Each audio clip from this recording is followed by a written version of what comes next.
Hey everyone, welcome back to Writers Chat. We're so glad that you're with us today. This is the place for writers where we talk about all things writing and all things writerly. My name is Johnny Alexander. I write inspirational fiction and have a couple blog posts. I'm joined today by my co-host, who's also my daughter, Bethany Bett, who writes nonfiction, does some ghost writing, and is also co-owner of Serious Writer Academy and Platinum Literary Services. And Bethany is going to interview our guest today. I am very excited. Shalon Ironroad and I have been friends, I think 4 or 5 years now. I don't even, and we used to do a show together. We did. Yes, with Tamsin, who's been a guest on Writers Chat before. Some of you have seen her come in here. And so we had to get Shalon in here. So I'm going to go ahead and read her bio because she's fantastic. And then I am excited to just learn from her about all things like business and organization and all that kind of stuff. So Shalon Ironroad teaches, maybe my bio screen, that work-life balance is possible but not sustainable. Instead, she focuses on the idea of work plus life harmony, helping business owners and corporate teams see the value of building supporting pieces into their lives and their work, rather than having constant tension between the activities and people they love. A veteran virtual assistant, Shalon Ironroad has spent the past decade supporting entrepreneurs, thought leaders, investors, and nonprofit organizations to reduce stress and improve operations so they can continue their great work without sacrificing the relationships that matter most, with themselves included. She loves helping business owners prepare to successfully automate and delegate the tasks that keep them from the work that truly matters. In addition to her consulting work, she is a military wife, mother of 3 plus 1 on the way, yay, and the author of The Tale of Little Tree, a fable about courage. To learn more about how to build a work plus life harmony into your business, or to get in touch with Shalon, her website is ironroadgroup.com, and I'm going to put that into the chat. So Shalon, welcome. Thank you. I'm so excited to be here. So excited. So happy. And I like the bio is fantastic because there were some, like, I just wanted to go, ooh. At all the different parts. I was a little nervous writing it for a writer's chat. I was like, okay, let's see. What do we need to include here? It's perfect. Because, like, we don't really talk a lot about writing craft in here. We talk a lot about the business side of writing because marketing and social media has become such a big part of what authors have to do now. Yeah. And that's hard. I mean, there's no harmony. Like, the only thing organized are these boxes that have nothing in them that I just bought from Joanne. And then the rest adorable, by the way, is chaos. All right, so I'm ready to start wherever you want, and then we'll be filtering questions in the chat for you, and take it away. Cool. Yeah, so I want to speak to that, what you just brought up, where we're talking about chaos, and we're talking about, I know, I think it was Sherilyn was saying there's piles of stuff all around. Balance doesn't allow for that, right? If we're talking work-life balance, everything feels completely one-sided, and there's no room to do great or even good at anything, or feel like you're doing good or great at anything, because it just feels off. With harmony, it's okay if it's a little bit messy once in a while because we're building things, we're creating. Some people think better even when they have piles around. So with the concept of harmony, I want to give you permission to have it be messy and have it be, if it's interfering with the main melody you have going on, then we need to talk about it. But for now, it's okay to start right where you are, to start with the piles, to be okay with the way things are. If you think about a concert, right? You go to a symphony or you go to anything with a bunch of instruments coming together, they start out really messy. Like, everyone's warming up, nobody's really in sync. Everything is just there. Everyone is just present. And that's how I think about the piles. They're actually really necessary because everything needs to be shown, and then we can figure out where everything belongs. and if we want to keep the piles. So that's the first thing, is to give you permission to have things be right here, right now, the way they are. Another thing I want to bring up is sometimes we have things organized and in flow and going well, and then something comes in, like I know Rhonda is taking care of her mother, or we have life things happen, and that's okay. And if you think about a musical composition, sometimes the sounds don't quite go together. Sometimes there's dissonance. Sometimes there are clashing notes. And as long as they don't stay that way forever, it's okay. As long as there's a resolution, as long as you're working toward that, it's okay. And it actually adds an element of interest, and it adds a dimension to what we have going on. When we think about it in balance, it completely turns everything upside down and maybe even flips it, right? But with harmony, we get to look at it in a different way and see things, having dissonance and resolution, and kind of going in peaks and valleys. So if you're feeling in your business or your life or both that things are just clashing right now, that's okay too. And it's actually probably going to make your masterpiece something really, really interesting. I love the musical metaphors here. That just makes so much sense. Like when you're saying that about like the symphony and the orchestra. And at the end, as long as I like the word resolve too, like he said, the resolution. Yeah, it's been necessary for me in my life. So we have a lot going on. I have 3 young children who are in school. I have my own business.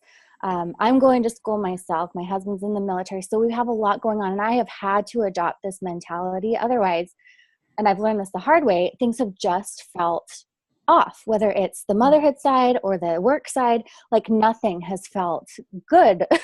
Until I had this approach. And now, things can get crazy, things can get dissonant, things can not go together, but I know that I don't have to like wipe the slate clean and start completely over. So yeah, it's been good. The balance is hard. So I like you're saying, like the balance, like I like the harmony, not the balance, because it's like if I do really good as a mom one day, that means nothing got done in my business. Totally. And then if I do really good at the business, like Tuesdays is business day, the kids, they're happy because they get to play whatever they want, Totally. It makes you feel like, am I doing something wrong here? I don't know. Yeah. Balance is possible, but it's exhausting, and it doesn't allow for anything unexpected. Like think about being on a balance beam. If somebody throws a football, it's going to be really, really hard to keep balancing and catch that football. So yeah, balance doesn't need to be the way we approach it. I love that. Balance doesn't allow for the unexpected. Mm-hmm. Yeah. So that's the big picture. I know it's pretty hard to grasp the how to. So I can answer any questions or share any just really practical tips about how I do it, how I work harmony in, just whatever will be most helpful for your audience. All right. So for those of you who are watching live, go ahead and throw anything into the chat that you're wanting to know. I think people did Bo come back, Mom? Okay. Yay! Back in the house, in her crate. We're wonderful. Yeah. Well, I would, okay, so let's just, I'm going through your bio here because there was so much in here that was wonderful. So you used to be a virtual assistant, and then you help business owners, which really writers, you are your own business. I mean, you know, when you're selling books and stuff, you're your own company. So we start with like tips and strategies for organizing life. I don't know. You guys that's what I need. So until someone comments, we're going. Life, but multiple projects. Because yes, it's like when I've got like 2 or 3 stories that I have to work on at the same time, it's almost impossible for me to do that. And yet sometimes that's what the deadlines demand. Mm-hmm. And I never know whether to just go ahead and plow through one and get it done and then go to the next, or try to do them at the same time. And when I try to do them at the same time, though, it never works. But I don't know whether you could address something along that line, or, I mean, I'm sure we all have multiple projects that we've got to be doing and working on and trying to figure out what to do first, what to do next. Yeah. And I also, at some point, I'm going to go ahead and say Rhonda's question in here too, so that we just kind of, so we know what kind of where we're headed. Rhonda said, if something is on my to-do list for the day and I don't get it done, she feels guilty. So, you know, advice on how to overcome those feelings. Melissa is saying multiple times, multiple projects. And that's me too. And then going into that too, at some point during the conversation, when is it time to hire a VA? Because, you know, even yesterday, my mom's like, you need an assistant, but could you even give those tasks to anybody? And a lot of it's like, probably not. Like, it needs to be my brain. So that's a struggle. So that gives us a path, I think. Great. Yeah, let's go there. Let's start with the multiple projects question. It's tough with creative projects because you can't dictate the time of day that a creative inspiration is going to pop in, right? In the shower, when you're taking a walk, and when you don't That's have true. with you. Yeah. That's true. Yeah. Exactly, when you're not ready to catch those thoughts. Yeah. But that's the beautiful thing about it. So for me, what I've found is if I have an organized place to keep those thoughts and keep those to-do lists related to each project, it helps me a lot. And then as far as prioritizing them, it really just depends on what's going to generate the most, whether it's income, if that's the focus for your business right now, or if it's energy to fuel other projects. For instance, like if you have a personal project that's going to allow you the creativity and the energy to be able to handle more client projects, that deserves some focus because it's going to have a domino effect on everything else. And if you keep that kind of shut away, it's going to have the opposite. You're going to feel just really discouraged and down about everything else that you're working on. So a couple of things. So to manage the multiple projects, I love the tool Trello, Trello. It's sort of like a digital index card system where you can have things organized into different boards and you have multiple sections underneath. So if you have a thought while you're out for a walk, you can jot it down in your phone because it syncs up with your smartphone. Or if you just happen to write something down on a napkin while you're out for coffee, you can snap a photo and save that in Trello as well. So I really love that as a tool.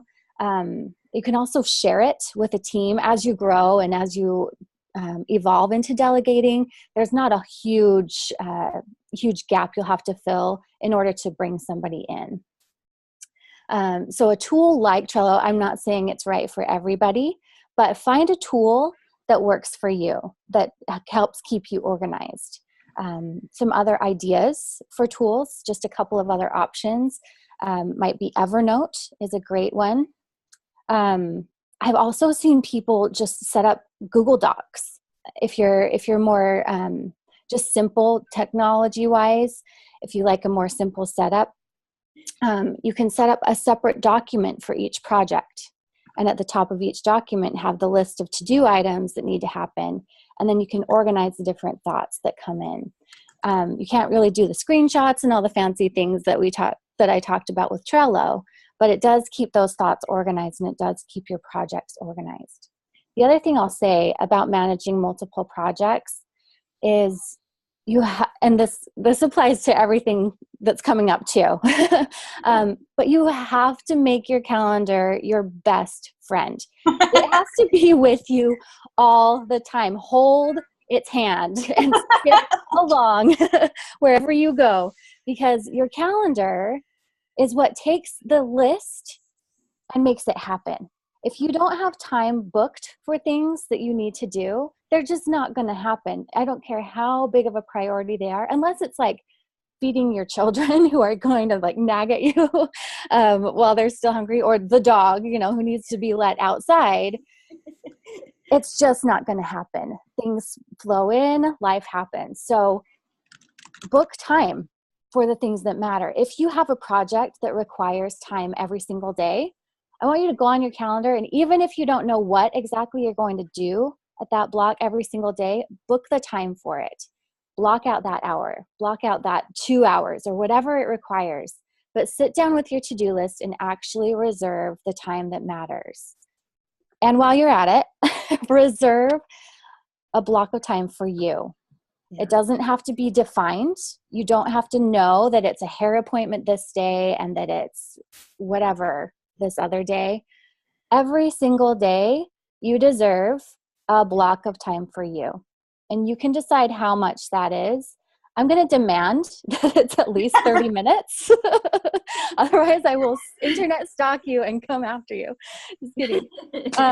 But at least 30 minutes for you, even if it's just sitting in silence and not doing a darn thing, you know, or if it's free writing, or if it's going outside for a walk. Just make a date with yourself. I like that. My husband's always like, just sit on the treadmill or sit on the bike and just read. He's like, you can, that way you're like doing two things at once. Cause he's I'm trying to go back to the gym. And so I'm trying to teach myself to think of gym time as me time instead of a chore. Yeah. That's good. Yeah. That's awesome. Yep. Cause it really is. It's you time. And it forces you to shower after, which is more you time. It Taking care of yourself.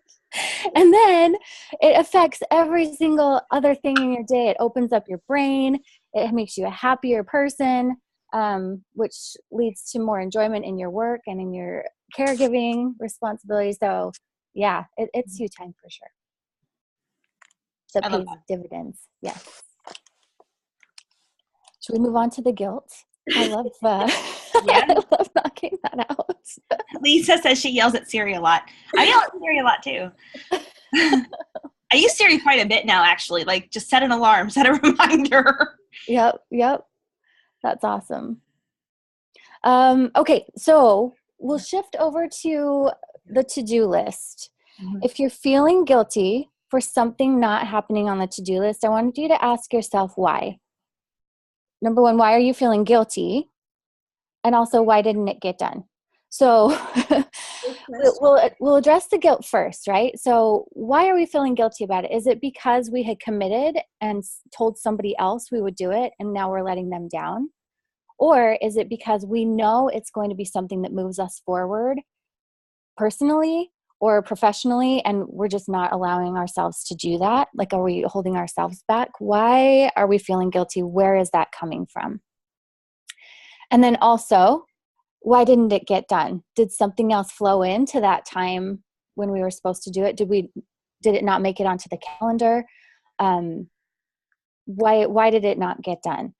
And then hopefully that won't have to happen again with this. But if something doesn't get done, it's usually not the end of the world.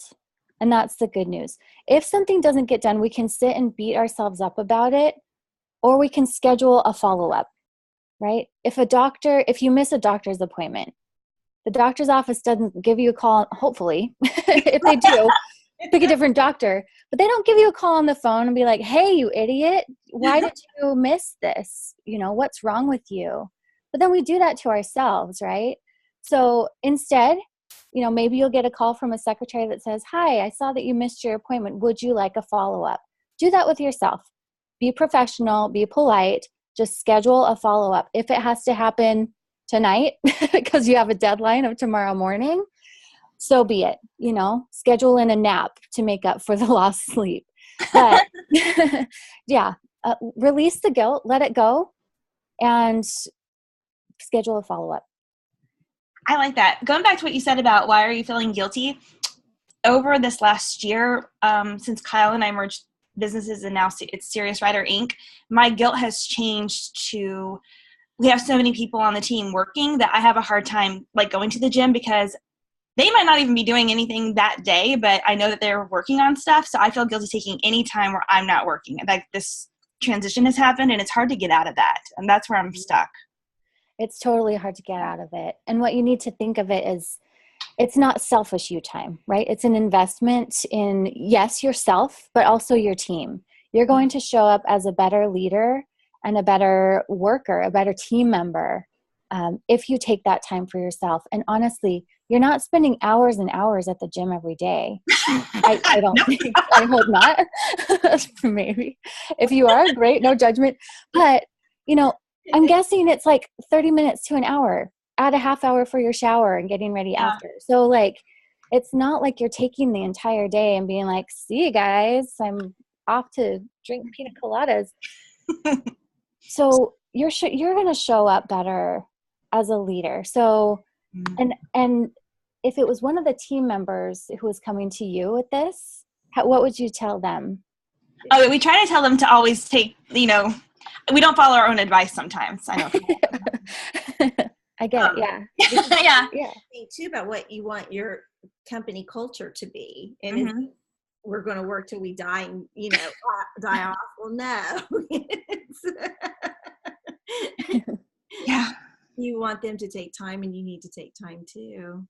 That's also advice you see a lot with parenting too. It's like, they always use the airplane illustration. You put the oxygen mask on yourself before you put on anyone else. So like, if you're not taking care of yourself as the mom, then, or dad, because I know Josh is in here, got some guys in here, then your kids suffer, your family suffers because you're getting too tired too. So same, it's really just switching mentality. I'm glad we're talking about this. I know I'm not the only one. So the chat. Oh, I know you're not the only one. Oh, solidarity, y'all.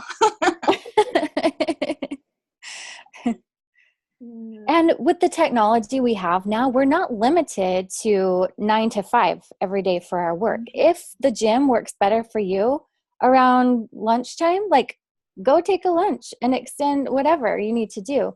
Also, I don't know who came up with the idea that like 8 hours a day is the amount of time to get like important things done.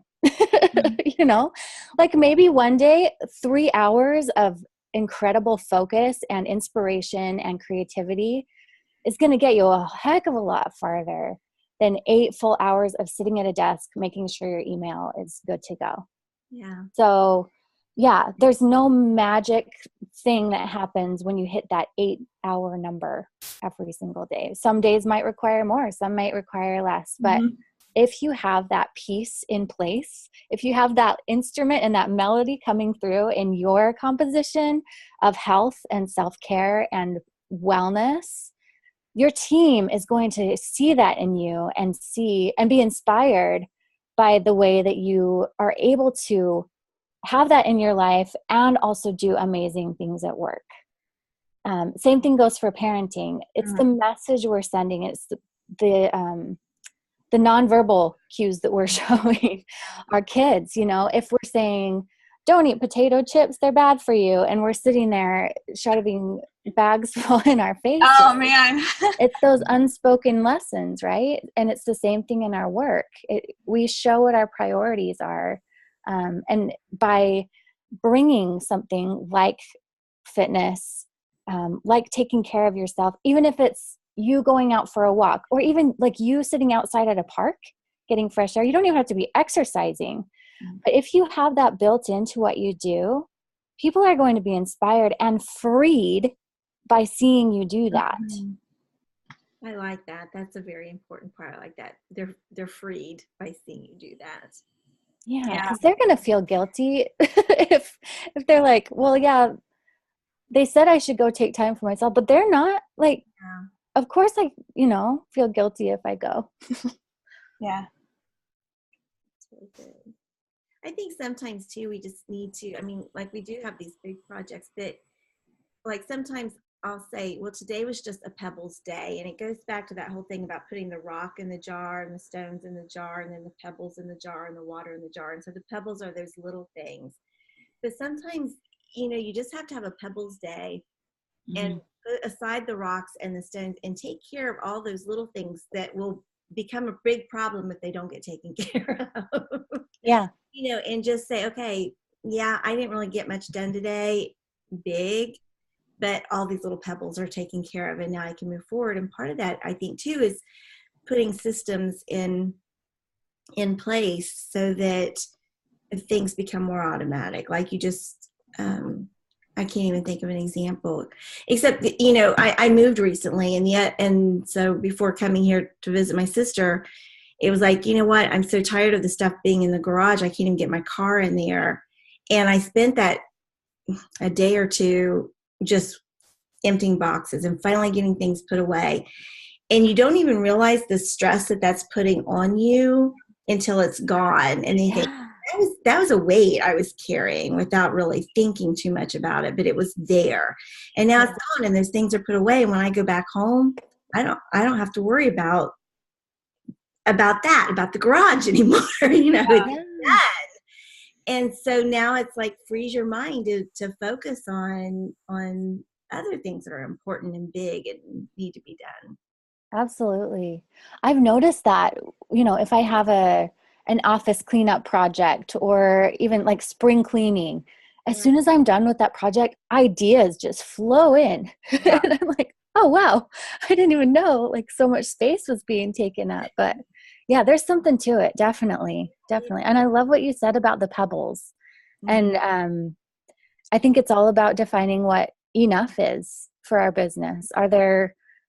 I call them business chores. Like, are there business chores that have to be done every single day? Mhm. Email needs to be checked and processed. You know, maybe you don't reach inbox 0, but you do need to be, you know, pretty much caught up every single day.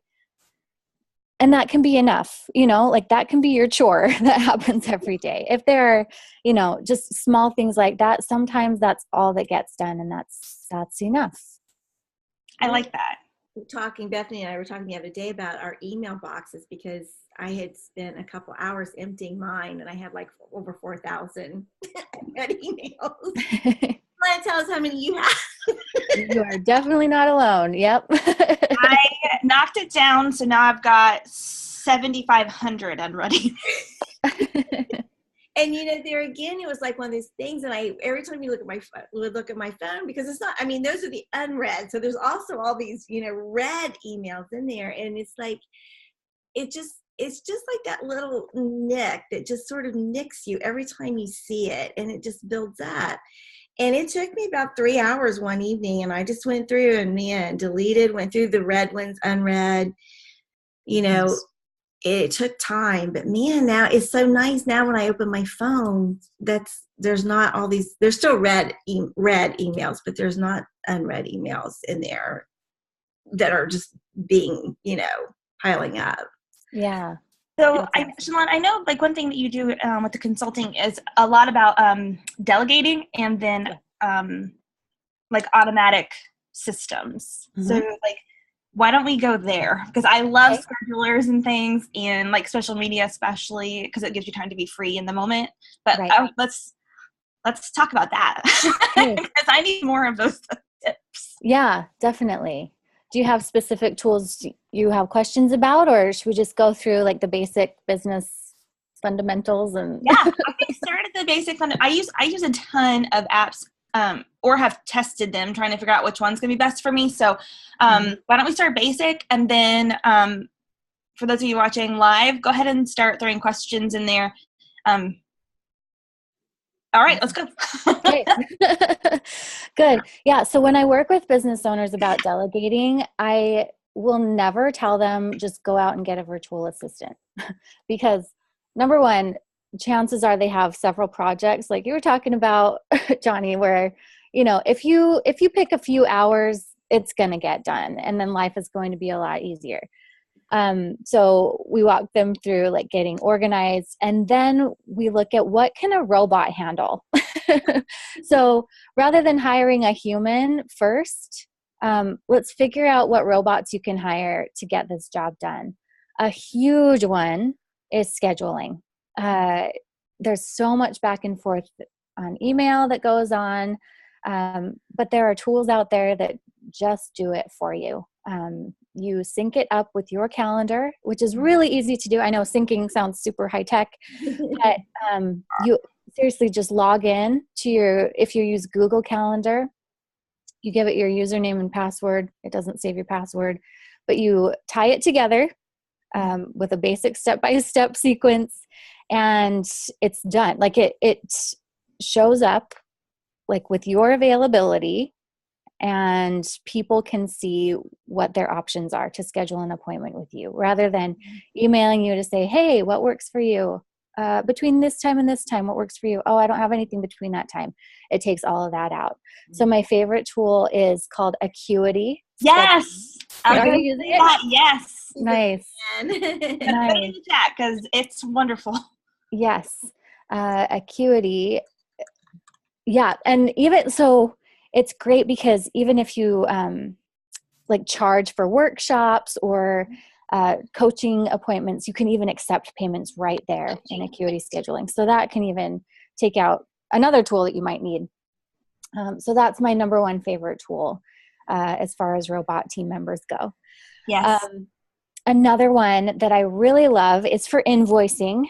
So if you're taking client projects and need to manage contracts and things like that, there are a few options I've tried. All of them are good. I'm going to step back for just a second. And while we talk about tools, you might hear something bright, shiny, and new that you want to go check out. If a tool you have is working for you and you're happy with it, stick with that, because it's so easy to get lost in the weeds of, oh, well, I want to try that. And yeah, that's a common problem to have. If you have a tool that's not quite working for you or you don't love it, then go check one of these out. But these are suggestions. So you have a robot to help you with scheduling. You also need a robot to help you with invoicing and contracts. So my robot of choice is called Dubsado. It's Dubsado, and it's designed for creatives. I've tried FreshBooks and just PayPal invoicing in the past as well, which have worked and have been good. But for the same price, I get just a prettier a prettier environment. So I'm a very visual person. Dubsado is great for me. But it handles the email to give the client the invoice and the contract, and then it keeps track of who has paid and who hasn't. So you can easily log in and see, okay, I'm missing a deposit from so-and-so, or so-and-so didn't do the contract yet. So that's a really great one. Okay, I'm excited about this. You'll have to check it out. Yeah. I'll be excited to hear what you think about it. I like their front page too. Oh, are you there right now? Yeah. Oh, yeah. I was like, that's something we're using Adobe Sign for the contracts, but it's like we have piecemealing a bunch of those steps. Okay. Yep. And actually, do you remember 17 Hats? Yeah.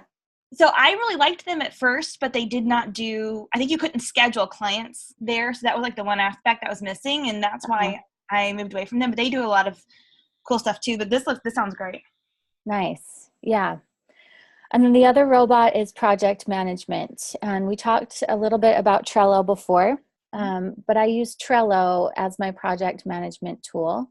You can assign due dates, you can assign team members to certain tasks, and you can create checklists. So if you have those business chores that need to happen every single day, you can easily program it in so that you have the same list going on, and all you need to do is tell Trello, I'm ready for today's list. And then it can pop up with, I don't know if you're a checklist person, but I am. Like, it pops up with this cute little checklist that you can get your business chores done. There's also a hack with Trello, like you can upload pictures into the little card, and then put a caption, and then you can set an alarm, so you can actually easily move Instagram photos from your Trello if you're trying to schedule out, and then copy and paste over. So that's a hack. That's great. Yeah. I hadn't thought of that. Like, smart. you have a free version and a paid version, or is it all a paid version? Or like with some of these tools, about how much money are we talking about? Yeah. So I'll work backwards. So Trello is free. And then if you want extra fancy features, which I don't even use the extra fancy features, you can pay an extra fee. But it's not expensive at all. I just haven't needed to do the extra fancy stuff. That's encouraging, knowing that that you're involved in all these different things, and if Trello meets your needs, then it's like, oh well, for some of us who may not have that many different projects going on, that's encouraging. Yeah. And I use it for personal stuff and business stuff. So my sister and I, for instance, planned our whole Thanksgiving dinner in Trello, including shopping lists and everything. So we had everything synced up. And with babysitters, I just spent 3 weeks away from my children, and I had to communicate with my in-laws and, tell them what the kids love to eat and everything. And Trello, I had everything already in there. So it saved us a lot of time and headaches that way. Same thing for business. If you want to go on vacation and you have things that need to get done, it's really easy to leave someone else in charge. So that's Trello. Dubsado is $25 a month if you have more than 3 clients. Up to 3 clients, it's free. So you can give it a try at no cost. And same with Acuity. They have a free option if you want to try it out. If you want to accept payments and do kind of the group workshops and things like that, it is, I believe I pay $99 a year for it. So it's pretty minimal. And with one of the companies, sometimes we'll have heavier scheduling times, and then some months we don't at all. So I don't do by year, I do by month. And what I love about Acuity, if I want that option, I just turn it on for $10 for the month. But if we're pulling in clients, it's covered. And then on the ones I know, like we're either traveling or not taking clients, I just turn it off. Nice. So that's another reason why I love Acuity so much, is they don't lock you in. If you're like on my side where it's not clients every month. That's great. Yeah, that's great. Mm-hmm. I like them a lot. Another thing about them too is you can do integration forms. So when we have people come to us, Michelle and I, for consulting strategies for books, we have this form that automatically gets sent to them. And then when they're paying and filling in the date, they have to fill that out at the same time. So I have all their information up front before the call ever starts. And that intake form has been invaluable. That's wonderful. Yeah. Love it. So those are my top 3 robots that I would say you need to have. Also, your calendar can serve as a robot. It reminds you of things. You have those times blocked out. So that would be my other robot, best friend robot. You can name it. It's fine. I was asking, can you sync Google Calendar to Trello?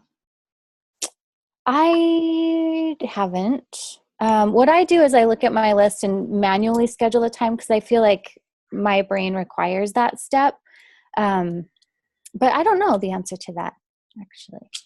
I'm going to Google it. This says how to use Trello with Google Cal. Cool. So thank you. I'm going to pull this link and throw it in the thing. Love it. And earlier, did you guys answer this already about doing, I just lost the question. Does Trello do SM scheduling or work with other apps like Hootsuite?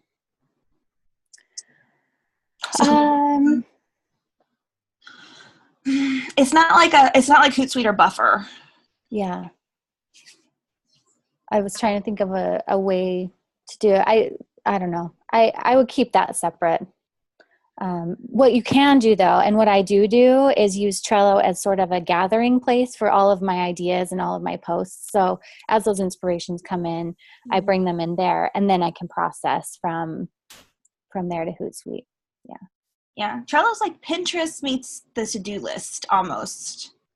I mean, there's a retreat, the high school retreat, and the leaders use Trello for that. And so they always would, pull us in, and I was like, I don't know what this is. I don't use Trello. And then it was so cool because all the different boards were all the different workshops, and you could put ideas in there, and it was like, this is pretty amazing actually. So it's a great tool. Yeah. Okay. We got questions coming in. Good. Can Shalon share more about her share team? My share team? In quotes. Okay. So Lisa, can you expand on that just a little bit? And then Josh says, is Trello helpful if you don't have a specific team? Absolutely. Maybe it's the same question. Yeah. If you are working, you're a team. You're a team with yourself. Yeah, absolutely. If you have at least one person. Yep. Okay. Should I say more about that? I can go. So talking about teams. So if you can use Trello by yourself, but then if you have someone who is a team member and they're using Trello, you can send them work. Yep. Awesome. You can. And you can decide what they see and what they don't see. So if you have a board with your top secret ideas, they don't see everything. That's something that I had to dive into. Yeah. I was like, wait a minute. Can they see everything? Yeah. I love that. Yeah. Oh, okay. So Lisa was saying she thought that I have like an accountability team. Oh, okay. Not an official one. I have just business buddies that I kind of communicate with regularly, but yeah, it's mostly just me. Yep. Michelle says in homeschool, when she talks to herself, she's having a parent-teacher conference. Yeah, totally. Yeah? I love that. Yeah. Yep. So, do you use social media is a big one for us. Is there a social media scheduler do you use that for your business a lot? I should. I don't have the need right now. Most of my referrals come by word of mouth, and that's been enough for now.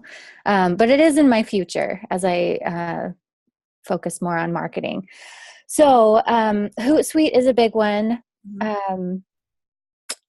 That's the one I recommend the most. That's the one I've worked with most with clients. So I'd say Hootsuite.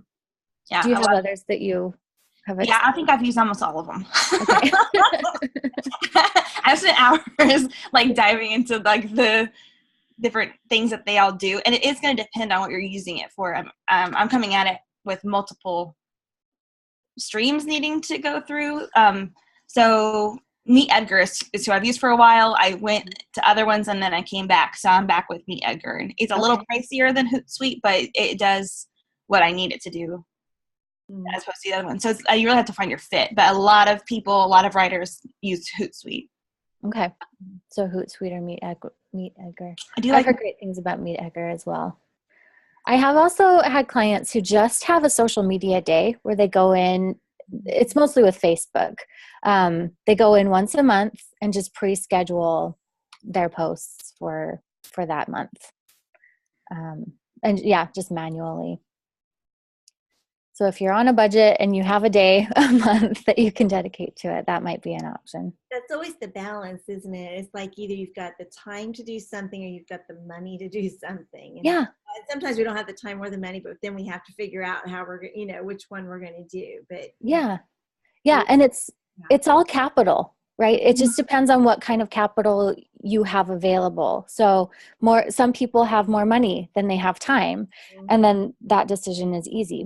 Some people have more time than money, especially when you're starting out. And that makes a lot of sense. But either way, what you want is to create energy with your investment. So if you're investing money or time, make sure that it's not just going down the drain. Make sure it's creating space, creating energy for the stuff that's going to generate income. Well, that's good too. That's a really good point. Absolutely. We need to be investors, not consumers. I like that. Are there any more questions? Bethany, do you have anything else? I know you asked about when it's time to hire a VA, and I haven't forgotten that question because it's an important one. And the hard thing is it's not the same answer for everybody, right? There's not a set amount of time you spend in your business before you're ready to graduate into delegating. My benchmark is when you're spending more time doing work running your business than you are growing your business, then it's time. That's good. To get a VA. If you're spending the time and energy, if we're talking different kinds of capital, right? If you're spending time and energy on the administrative things, on the business chores, on just keeping up, then it's time to bring in some help. And things don't have to be perfectly organized before you bring a virtual assistant in. However, you do need to have gone through the process of figuring out what you can delete, figuring out what robots can help you first, and having a clear way of communicating with your virtual assistant. Otherwise, you're going to be holding a pile of stuff, like pile of laundry, and bringing somebody in and just handing them the pile. And to expect that person to be able to do much with that, especially at first, you're just setting them up for failure, and you're setting yourself up for a lot of frustration. So if you can have things at least organized enough to say, hey, here's what I would love for you to start helping with. If it's like one set of tasks, maybe they're the one checking your email every day and, starring or flagging or, telling you somehow what's urgent. And then they can deal with the rest. They can file it away or whatever. That's a great place to start. If you don't trust them enough yet in your inbox, which could be, maybe there are things that you've been meaning to do, like going into your Facebook group and logging all of the questions that have been asked. So you have ideas for blog posts, or, going in and searching on Instagram for people to follow and connect with. Those kind of research projects or data entry projects are really great, to start out with a virtual assistant with. And that's what I would recommend, is that you don't dive in head first with a VA relationship. You bring somebody in on a project basis and just try it out. Try out your skills as a delegator and try out their skills as a virtual assistant. Being able to meet deadlines and handle maybe a couple of different projects at once. So, but yeah, I would instead of like jumping into a retainer agreement with somebody, see if they have like a block of hours available, like 5 hours or 10 hours that they could dedicate to a certain project with you. That's very good advice. We also have another question about Hootsuite and Buffer Tina says she uses Hootsuite when she's preparing to be out of town, like for a conference, but uses Buffer otherwise to keep her posts current and optimize engagement. Is that recommended? If that works for you, yeah. That's the good news about all of these tools. You can mix, you can match, you can do whatever combination works for your business. So yeah, if that's the system that works for you, absolutely. Yeah. This has been great. Any other questions? I think we can actually have people come back on. It's about 8 minutes till the top of the hour. So if you want to come on and ask your question online in person instead of writing in the chat, you can do that, or if you have comments. So let's go ahead and have everybody. Somebody unhide yourself and unmute yourselves if you wish. And if you can't get in, just put in the chat and we will unblock you or unrelease you or whatever we have to do. Unrelease you. Keeps her from coming in. I'm just going to ask people to start their video and you can decline or accept. Okay, here's Melissa. All right, anybody have a question or comments or something they want to ask about as far as their own personal situation is concerned? Hey, everyone. We love seeing all your smiling faces.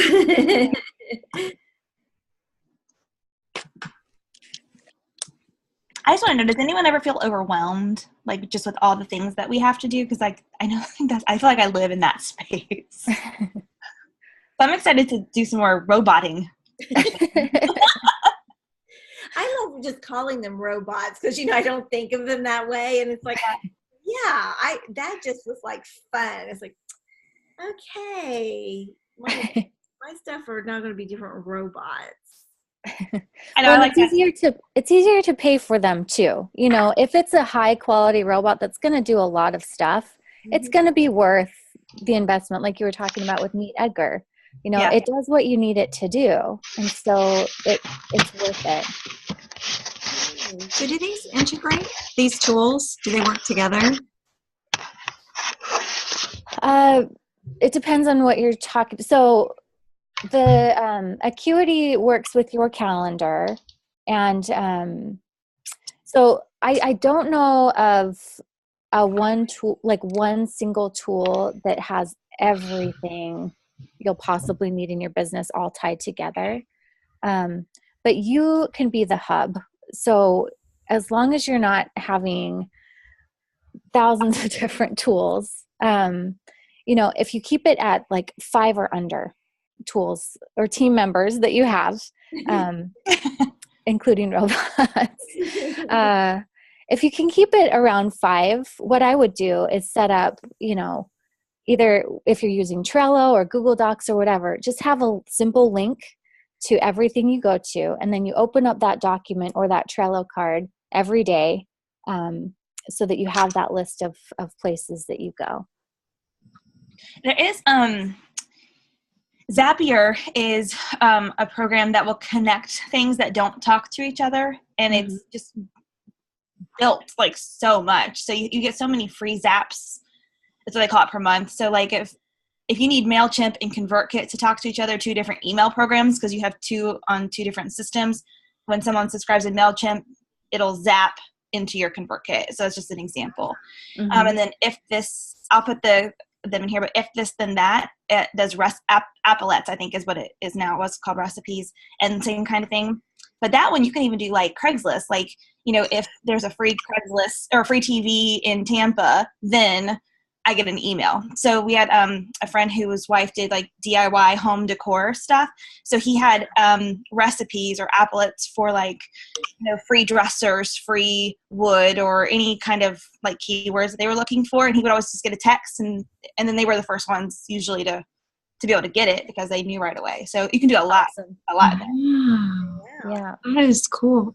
Because we get so many apps on our phones that it starts to slow your phone down. Does anybody else have that problem?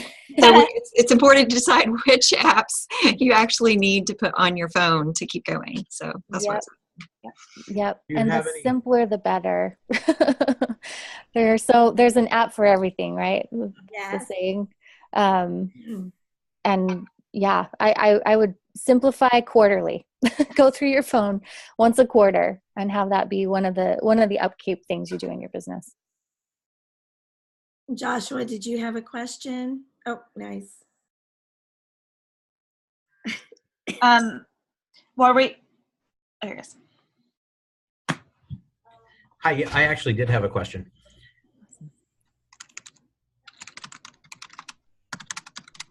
Go for it. So that was a perfect example, actually. Do you have any tips for how to stay organized with your business when your schedule is truly not flexible, the opposite of flexible, where it's not really in your control? Because as a pastor, like things are coming at me from all different angles and I never really know when. So when you just asked me if I had a question, it was because someone came in my office with some crisis. You know what I mean? So I will say, I'm going to do this social media stuff at this time every week, or I'm going to devote time to writing at this time every week, but it's always messed up and taken out of my control.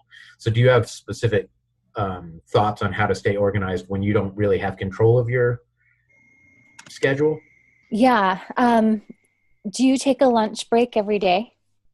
Or does that vary? No, I need to be better about that. Like I always schedule a lunch break, but then I let things get in the way of the lunch break.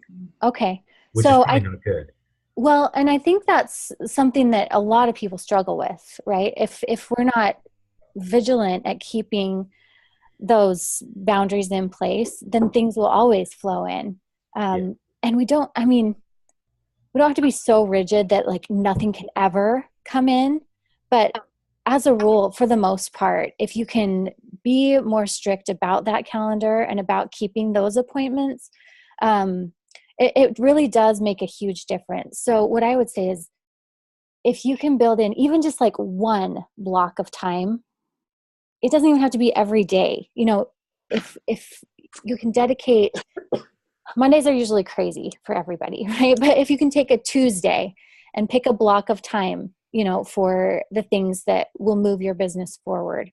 Or even like a Friday, if you can make it so that people who work with you know, and it's going to take training, right? It's not going to happen just automatically. But if you can make it so that people who work with you or around you know that this is a time that we don't touch, then usually they'll honor that time, and you can have that a little bit more freedom within that structure. Same thing works if you're working, with kids in your home. I've had to do that with my children. We've gone through sort of a training program where it's not that official, but they know, like certain times of the day when I'm working, this is what we do. These are the activities we have to choose from because mom isn't as available as she is in other times of the day. And it's the same thing with people coming in and out of your office. It's like if you are on a phone meeting and people know that, they probably won't come in unless it's an emergency.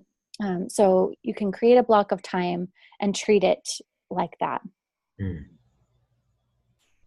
If I could comment, homeschooling mom, done ministry, trying to tackle a lot of things. I think boundaries are difficult for people who are ministry minded, but Scripture also sets a good precedent for it, whether it's Moses' father-in-law telling him, hey, you can't listen to every single complaint that comes here. You need to set up a structure where people can take care of what they need to take care of, and you take care of what they can't. And then when the apostles were encouraged to find some elders to help serve people so that the work and the ministry got done, but they could continue to preach and spread the gospel. We feel guilted into taking everything that comes our way. And my husband would always tell me, you don't value your time enough. The kids need something, you drop and you go. And he really challenged me to value my time as a resource that has been given to me by the Lord. And I need to be a good steward of that resource as well as the people in my life. Oh, I love that. Yeah, I appreciate that. And so basically I need to follow the same advice that I give everybody else. I think that's so much harder. Me too, Josh. On my other laptop, I had, you can label makers, you can do that. But in Nehemiah, where he's building the wall, and there were people needing him to do stuff, and there were good things that he could do, but it wasn't the best thing. And so, that's a good reminder too, is that just because it's a good thing for you to do doesn't mean it's the right thing for you to be doing or the best thing for you to be doing. And that's a hard lesson. It is.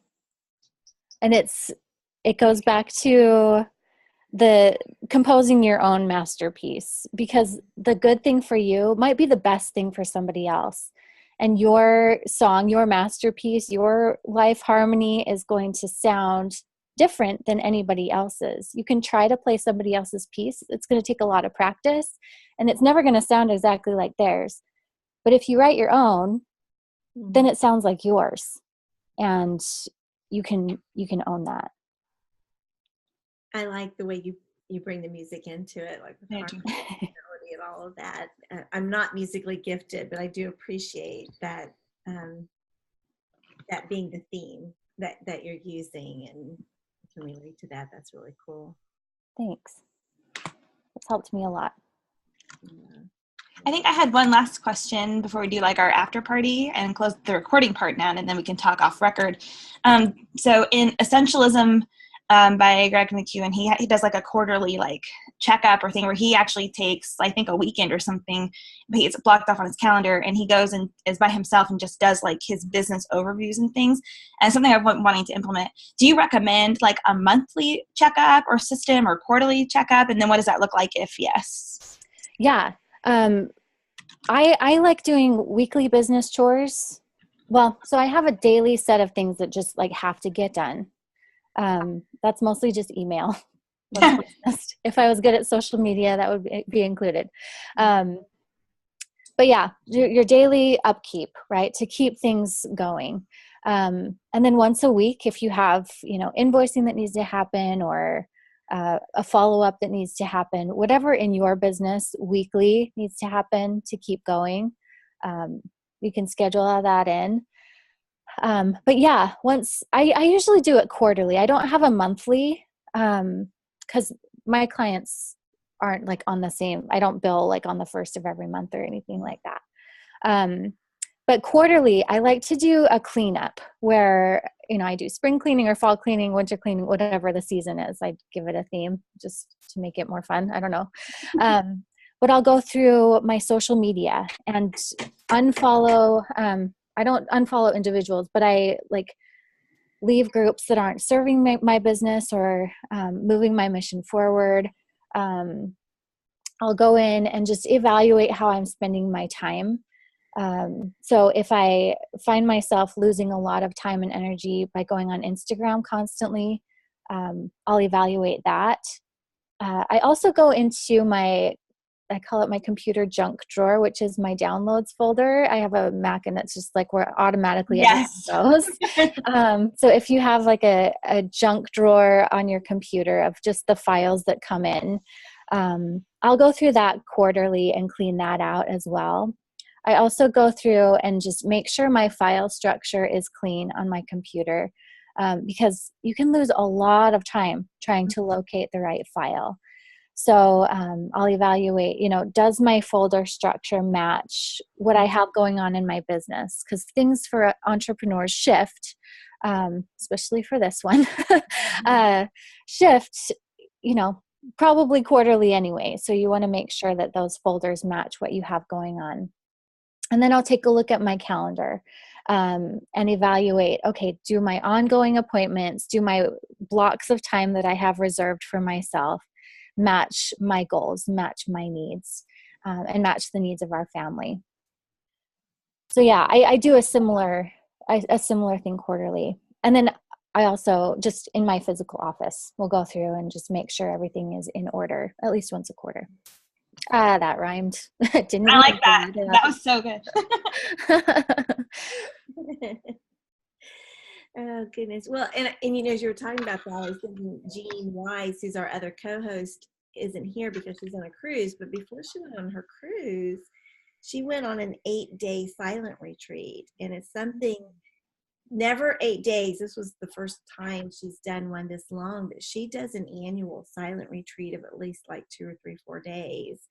And, I don't know. I mean, what a gift that is to give to herself, right? And just sort of come back from that refreshed and thinking about your goals and missions and your relationship with God and with other people. And,